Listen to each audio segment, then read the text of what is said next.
Hey, what's up, everybody? It's Dan Greer with Leading from the Middle of the Pack, and today we're here all to talk about doing more than what's expected or required of you, and that's going to be like all about success and all that good stuff. And so here's like the big thing that I want to hit before we jump into this podcast is like, as you know, things happen in life and people move on and they go here and they go there, but like if you don't want to be micromanaged as a person. And as a leader, if you don't want to micromanage people, you have to do hard things. And you have to do more than what's expected of you. And what you're going to find out is the sooner you do hard things and the sooner you do more than what's expected of you, you're going to be like, oh my gosh, I can't believe I waited so long to do this, number one. And number two, you're going to be like, holy cow, this is so much easier than I thought it was going to be. Okay? So cue theme song. We'll be right back to talk all about... What? What are we talking about? We're talking about doing more than what's expected of you. Cue theme song. We'll be right back. The big question is this: how are leaders like us, who aren't necessarily in a management position, who go out and get our hands dirty, who are ready to answer their calling from God to lead, who are driven to learn and grow, gain the trust and respect of those around us, to actually be heard, while not coming across as an authoritative prick? These are the questions, and this is the podcast that will give you the answers.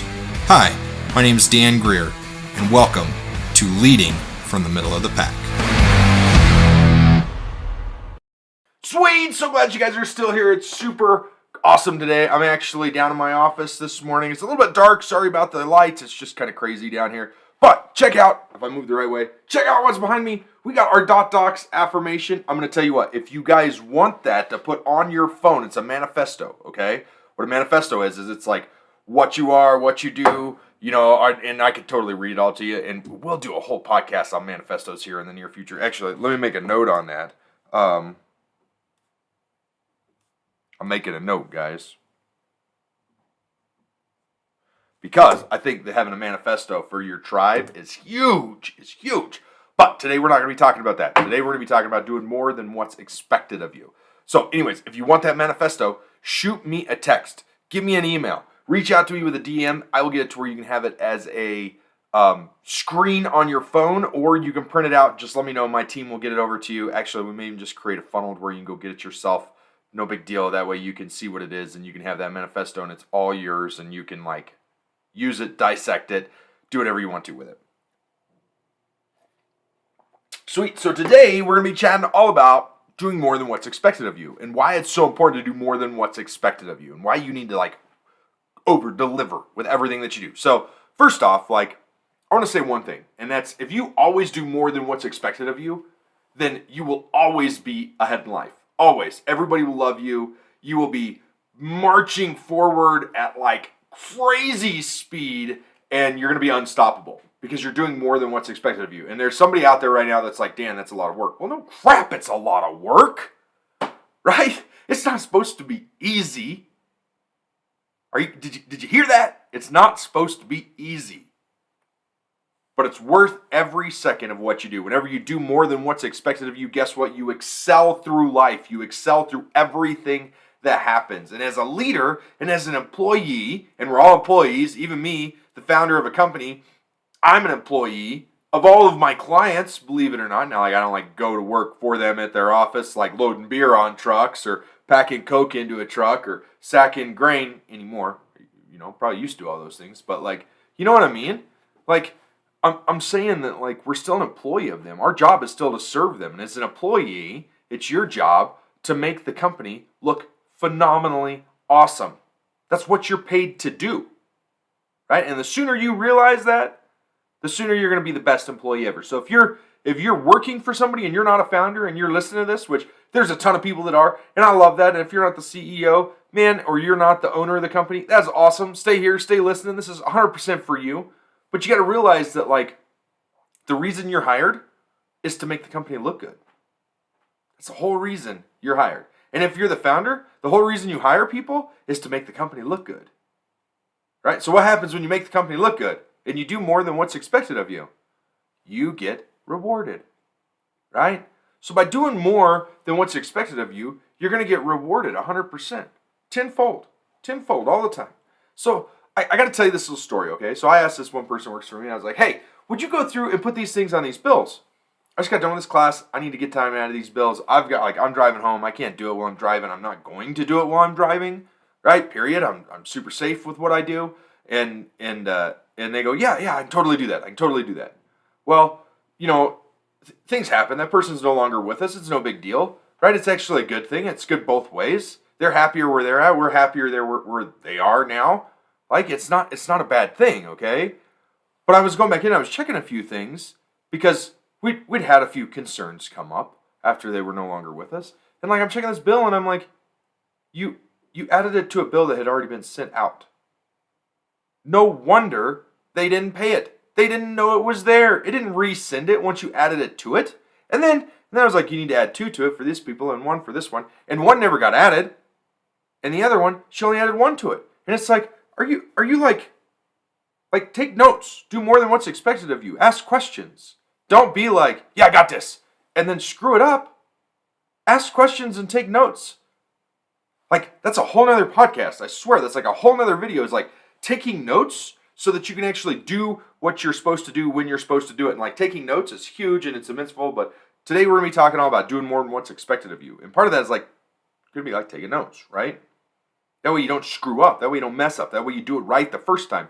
You know how often I leave a client, a new client, a potential new client, somebody we've been working with for 10 years. I walk out and I go, okay, boom. I get my notebook out and I go, note time. Because I got to remember, I got to write down everything that was just in my head. Or I'll be in the middle of a meeting. I'll be like, hey, you guys don't mind if I take notes, do you? And if I don't have my notebook, you know what I do? Boom. Google Docs. On my phone. Word doc. Whatever you want to do it on. Notebook. Hell, who cares? Right? Doesn't matter. But I'll take notes and I'll look at them and I had this one guy one time look at me. I got on my phone and I started typing on it. He's like, he looks at me and he's like, I'll wait. I was like, dude, I'm taking notes on our meeting. It's okay. I'm 100% present. I'm 100% talking to you. I am taking notes so I don't forget what needs to be done and what I'm promising you that I will do. And all of a sudden he's like, oh, you're not texting? You're not answering emails to somebody else? No, dude. And I showed him and it was a Google Doc that had their company name at the top of it.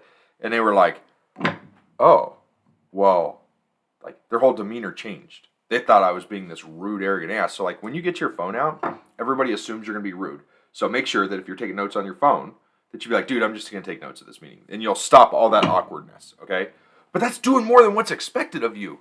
Right? And then guess what? At the end of a meeting, what I usually do is I'll send those notes back to them. I'll be like, boom, here's the notes. Here's what I took. Here's what I got from this meeting. Here's what I got from this. Here's what I got from this. Here's 5 things that we can do to help you improve. Here's 5 things you can do without us to improve. Here's this. Here's these checklists. Here's this. Here, this is going to help you grow. This is this, right? It's not all about selling your product. It's not all about that. It's about serving your tribe. It's about over-delivering. It's about doing more than what's expected of you. Okay? What do people expect of you? Let's say that you're a lumber company. What do they expect of you? They expect you to get the lumber that they ordered on the truck delivered to their job site at a certain date. Right? If you're a lumber company, that's what they're after. Would you agree with that? There's probably a few other things in there. How do you over-deliver if you're a lumber company? What do you think? I've got some ideas, right? You could look for different ways on their takeoffs. Whenever you do a takeoff of their order, you get their house, you do a takeoff of it, you do a takeoff for free, no big deal, right? A lot of people do that anyways. It's selling your service to them.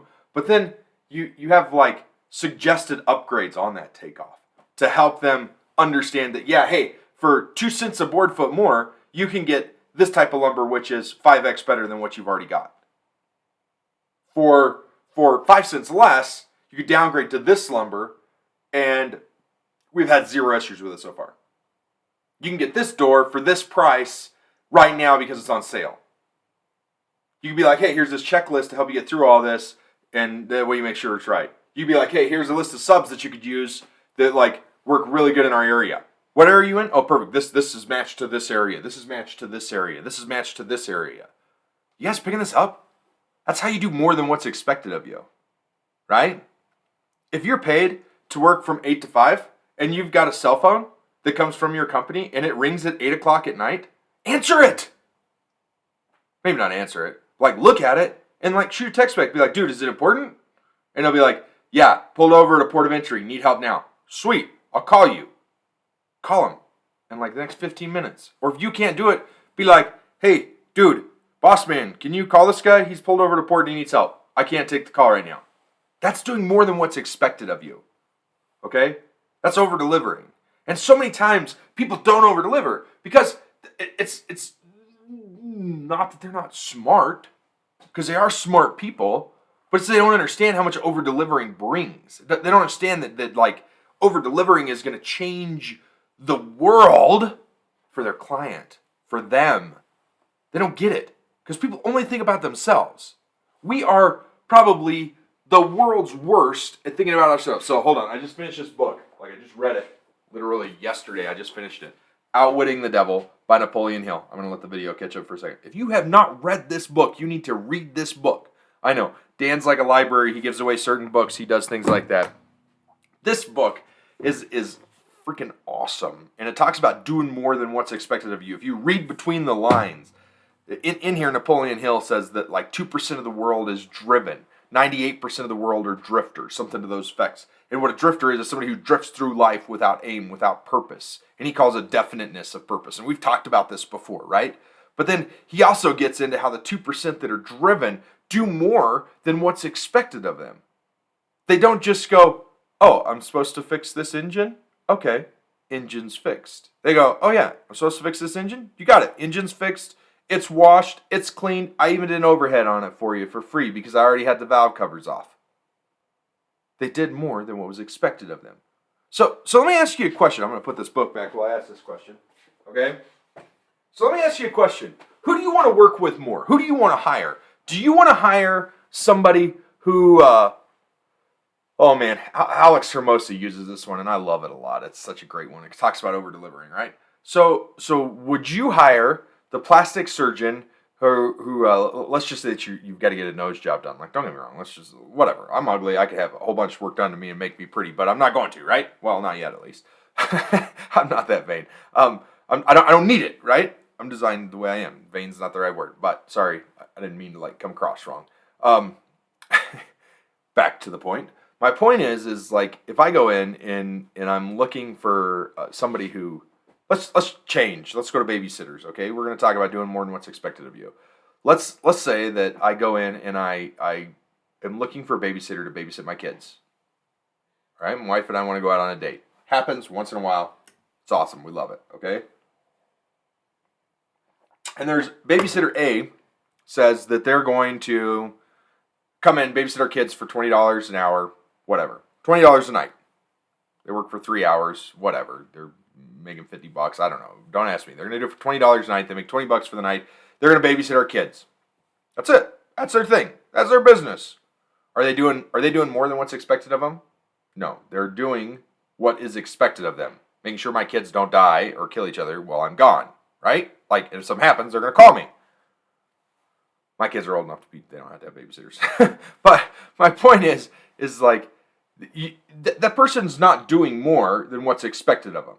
Do you want to work with them? Well, you will if they're there, right? Maybe if you know them or you have a relationship with them, you'll work with them. But are they going to get new customers? Maybe. Now, what if you've got somebody else, babysitter B, they come in and they say, okay, so we're going to cook your kids a healthy meal. We're going to read to them before they go to bed, and we're going to play a game before we read to them. And we're going to make sure that they have limited time on electronics, and we're going to be active the whole time, and you know, if you've got younger kids, like we're going to play the ABC game, or we're going to play, you know, these educational games. We're going to play 2 or 3 educational games to get them there. And then I'll make sure your kids are in bed by, 9 o'clock. And then I'm going to have a breakfast croissant started for you in the oven to where all you got to do is push, start, and it'll be cooked and ready to go in the morning. So you've got breakfast for your kids for like some kind of quiche. All you've got to do is have these materials here for me, and I will have all that done. And they show up with the games. All you've got to do is have the stuff to make the breakfast, and they make the breakfast after they put the kids to bed at whatever time you tell them to put the kids to bed, or whatever. And they're there, and the kids are done and taken care of. Which one of those 2 babysitters do you want in your house? The one who is going to make sure your kids don't die, or the one who is going to feed them a healthy meal, play games with them, and put them to bed on time, and have breakfast ready for you whenever you get up the next morning. Like when you get there, they're going to have it ready to where all you got to do is take it out of the fridge, put it in the oven, boom, quiche's done, and you've got breakfast. The second one, right? And why? Why are you going to hire them over the first one? Because they did more than what was expected of them. If they literally would have just been like, yeah, I'm just going to babysit, who are you going to hire then? It's 6 one, half a dozen the other. It's a no-brainer, right? You're like, when they say they're going to do the same thing, when they offer the same service, when they provide the same thing, even as a person, right? Like, who are you going to hire? You're going to, I don't know, which one do I like more? Susie's got brown hair, babysitter B's got blonde hair, like, I don't know, one's a guy, one's a girl, like, I don't know, like, it's like 6 one, half a dozen the other. You can't decide.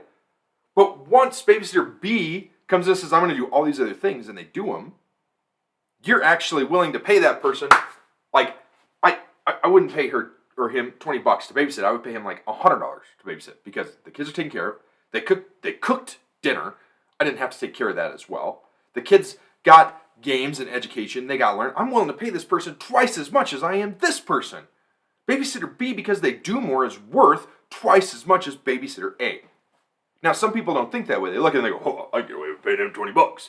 But I'm like, dude, I don't have to make breakfast in the morning. Like, I don't have to make dinner for the kids. Like, it is worth paying this person double than it is this person. Now, if you're this person, okay, if you're great analogy, babysitters, let's get out of that. Let's move into employees because there's a lot of times that we work for other people. Like I said, we all work for other people. Even if you're a founder of a company, you work for other people. You work for your clients. And so, like, let's say that you're an employer. Let's say that you're an employee and you're working for somebody. And it comes time for a promotion. Right? Happens all the time, right? Promotions happen up and down. New jobs open up. Everything like that happens all the time, okay? So let's say that John over here, he's a good employee. He shows up to work every day, on time. He's never late. He answers the phone. He does a good job. He's got good customer service skills. He does what's expected of him, right? He does what's expected of him. And now then, let's say you've got Joanne. I can't remember this guy's name. John? I don't know. We got Joanne over here. Now, Joanne does all the same things John does. But she also goes above and beyond, and she has started making more sales calls, and she started bringing new people into the company, and she's doing social media posts that are on par with what the company's standards are, and she's personalizing the brand, and she's taking ownership, and she's doing all this other stuff. Who is going to get promoted? John or Joanne? Joanne! Because she's over-delivering. She's doing more than what's expected of her. Now, let's reverse that situation, and let's say that you've got John and Joanne. Okay? John does everything that's required of him and nothing more. Joanne is subpar. She doesn't perform. She's not keeping up with her duties. She's lying about time worked and this and that and like all this other stuff. When it comes time for the company to make cuts, who's going to get cut? John, who does what's asked of him, or Joanne, who doesn't perform to standards? Joanne's going to get cut. Now, I'm going to complicate it a little bit. Now we've got Jesse. So now we've got Jesse, John, and Joanne. Joanne is underperforming. John is at performance. Jesse is overperforming.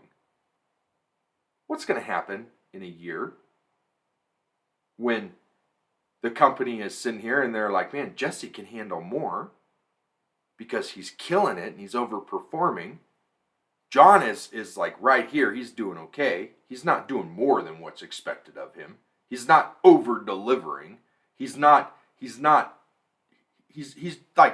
skating by, right? He's being standard. And then we've got Joanne who's here and she's not performing up to standards. What's going to happen when evaluation time comes?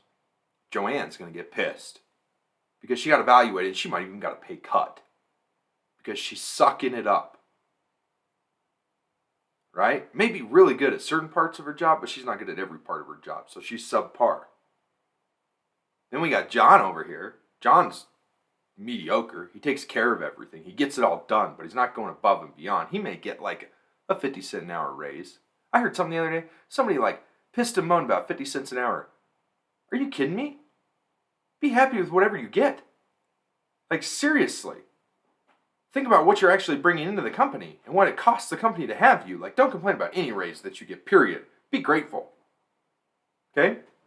So John's, mediocre. He's doing what's required of him. He may get a little raise, right? He may even get $1, whatever. But he's not going to get like a huge raise, right? Within years, he's going to get like one evaluation a year, and he's not killing it. So he's going to be standard. So he's going to get the standard 3% increase in raise or whatever, right?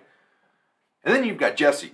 Remember, Jesse's an over-deliverer. He's doing way more. He's doing more than what's required of him, more than what's requested of him. He's like killing it. He's like that babysitter who's cooking dinner and having breakfast ready when they get up in the morning.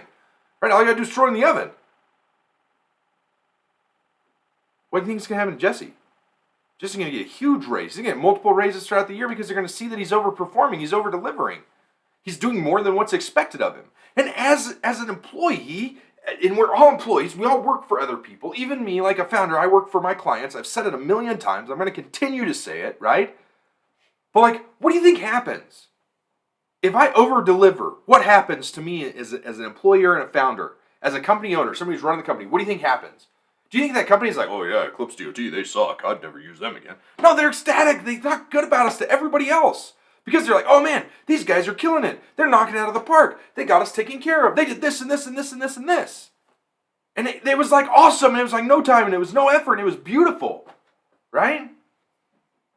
So as an employer, as a company, and you over-deliver, you overperform, you do more than what's expected of you, you get more back. They're like telling all their buddies, man, dude, you need DOT, you should call this guy. Dan is the man. Him and his team are phenomenal.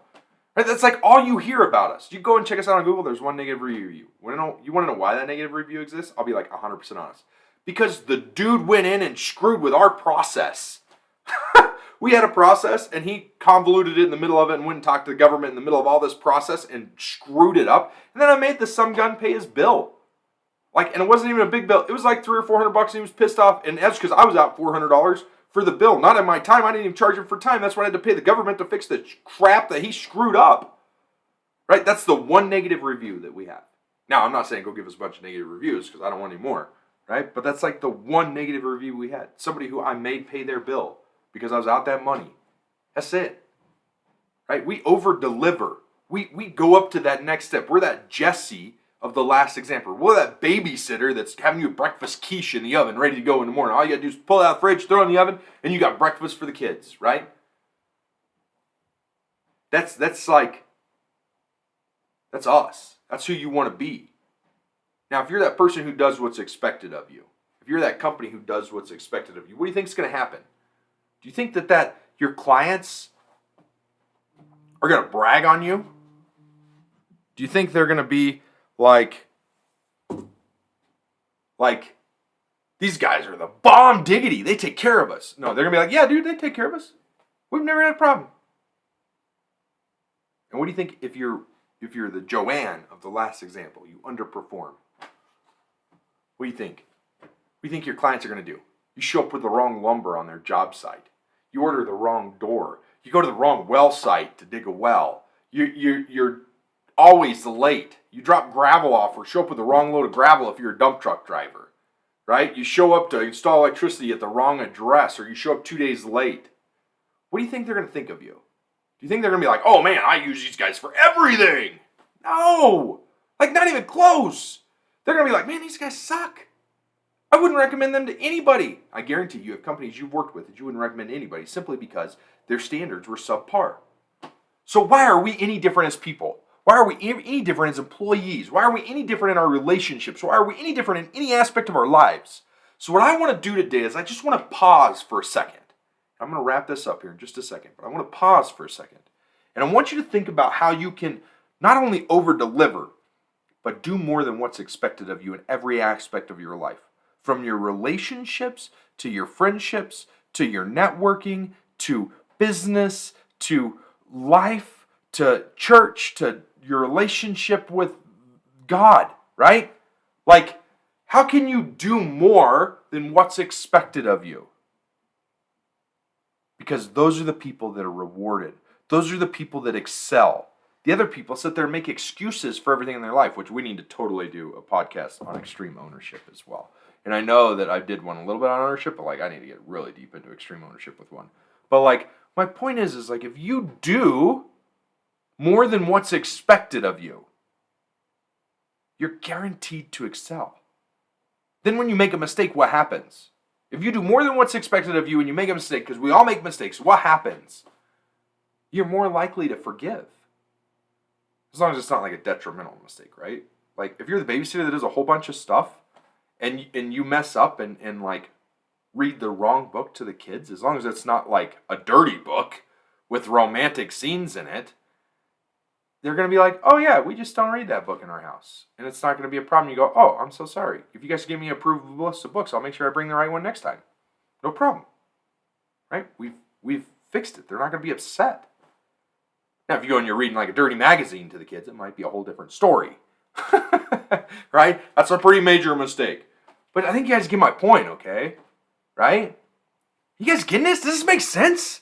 Like, if you do more than what's expected of you, you're going to like skyrocket to success. It's going to be like, whoa, this is awesome. And you're going to be like way up here. And everybody's going to be talking about you in a good way, because you're doing more than what's expected of you. So, on that note, I'm going to say this. If y'all want this manifesto, wherever the heck it is, over there, if you want this manifesto to put on your phone, like I've got it on my phone, check it out. Boop. There it is. If you want it as a screensaver on your phone, a background on your phone, dude, hit me up. Let me know. I'll get it to you. DM me. Find me on one of my social media channels. Like almost all of them are Real Dan Greer because I'm trying to get them all that way. But like Real Dan Greer, or you can shoot me a message. You can go to our website eclipsedot.com and you can shoot me a message. Dan, I want the .docs background. I want the manifesto, and I will get it to you. I will make sure my team gets it to you, or I get it to you personally. The other thing that I have to say is, if you didn't like this show, what are you still doing here? Like, what the heck? Don't waste your time. If you did like it, leave us a review. Share it with a friend. Do more than what's expected of you. You're expected to listen to this, right? Like, not really expected to listen to it. That came across wrong. But, like, that's like the minimum is you listen to this. If you do more than what's expected, you share it. If you want to go way above and beyond, you, like, write an email about it, and you CC me on an email, and you share it with all your buddies. Or you DM it. Or you take a screenshot of you listening to this podcast and be like, boom, check out this podcast. Here it is. This is awesome. Sweet, guys. So I hope you enjoyed. We'll chat with you soon. Man, it's been great. All right. See you guys later. Bye.